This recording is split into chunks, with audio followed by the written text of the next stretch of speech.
आज के इस वीडियो में हम बात करने वाले आईटी सेक्टर के one of the finest company के बारे में, जो कंपनी अपने आप में super multibagger and market leader है।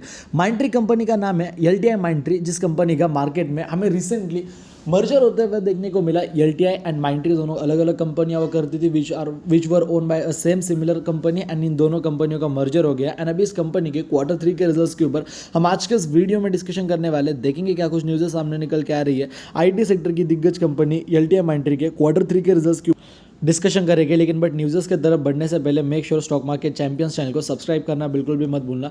5,830 रुपये के करीब हमें इस कंपनी की फिलहाल देखो करंट मार्केट प्राइस देखने को मिल रही है। एंड बात करी जाए इस कंपनी के करंट मार्केट प्राइस के अंदर, हमें आज ही के दिन मोर देन 1.36% का अपट्रेंड आते हुए देखने को मिला। देखो मार्केट है, मार्केट में नॉर्मल से अप्स एंड डाउन्स आते जाते रहते हैं, तो इसमें ऐसे देखो बड़ी बात कुछ भी नहीं है।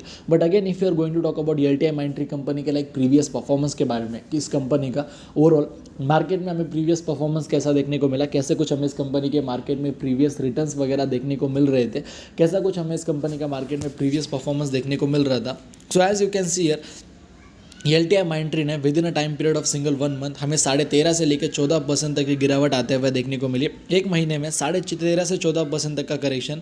देन उसके बाद अगर मैं बात करता हूँ कंपनी के 6 महीने के रिटर्न्स के बारे में, कि भाई कंपनी का परफॉर्मेंस मार्केट में पिछले 6 महीने में कैसा था, पिछले 6 महीने में मार्केट में हमें रिटर्न्स कैसे देखने को मिले, तो with in a time period of 6 months, ठीक है, 6 महीने के अंदर एलटीआई माइंट्री कंपनी ने यहाँ पे हमें 6.5% के करीब रिटर्न्स कमा के दिए थे। 6.5% तक का रिटर्न, क्या 6 महीने में 6% के रिटर्न्स आर इनफ?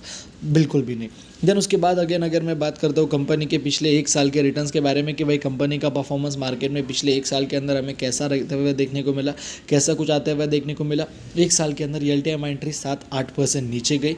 मैं 5 साल की बात करता हूँ कि 5 साल में कंपनी का परफॉर्मेंस कैसा था, क्लोज टू अराउंड 5 साल में इस आईटी कंपनी ने हमें 32% के करीब रिटर्न्स कमा के दिए। क्या 5 साल में 32% के रिटर्न्स आर इनफ? एंड अगर मैं मैक्सिमम की भी बात करता हूँ तो वो 32% की, क्योंकि 2022 9 दिसंबर के करीब इन कंपनियों का मर्जर हुआ था। लर्सन एंड टुब्रो इंफोटेक एक अलग आईटी कंपनी थी, माइंट्री एक अलग आईटी कंपनी थी, but Larsen and Toubro Infotech and Mindtree दोनों आईटी कंपनियां एक infrastructure company, Larsen and Toubro infrastructure द्वारा ओन की जाती थी, बट दोनों कंपनियां के ओनर एक ही है, दोनों कंपनियां आईटी सेक्टर में ही काम करती है। तो फिर दोनों कंपनियों का मार्केट में आपस में मर्जर किया गया। अब ये तो हो गई मर्जर की बातें, वो छोड़ते हैं साइड में, वो रखते हैं साइड में, ठीक है। अब वो तो हो गया 2 साल। अभी कंपनी का हमें यहाँ पे Q3 के रिजल्ट्स की ऊपर अगर डिस्कशन करें कि भाई कंपनी के Q3 के नंबर्स हमें कैसे कुछ आते हुए देखने को मिलेंगे।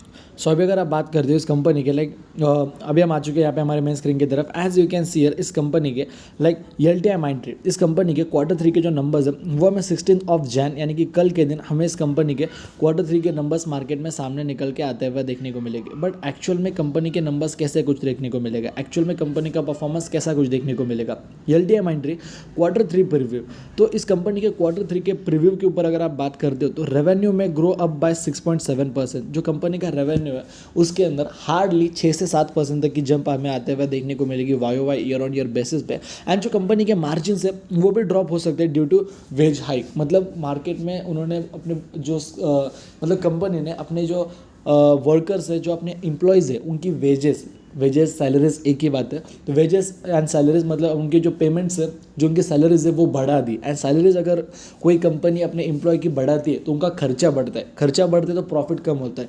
तो इन कंपनी के जो मार्जिन्स है Q3 के अंदर वो हमें डिक्लाइन होते हुए देखने को मिलेंगे। रेवेन्यू के अंदर भी बस 5-6% की ग्रोथ एक्सपेक्ट की जा रही है। तो एज सच जिस हिसाब से कंपनी के Q3 के नंबर्स होने चाहिए वैसे हमें देखने को नहीं मिल रहा है। मार्केट इसे काइंड ऑफ नेगेटिव वे में रिएक्ट कर सकते हैं, वो तो भी हमें आने वाला टाइम ही बताएगा। बाकी कंपनी खरीदनी नहीं खरीदनी चीज़ें आपके ऊपर डिपेंड करती है, बताना हमारा काम है, डिसीजन लेना आपका काम है। वीडियो पसंद आए तो वीडियो को लाइक कर देना, चैनल को सब्सक्राइब कर देना। जय हिंद, धन्यवाद।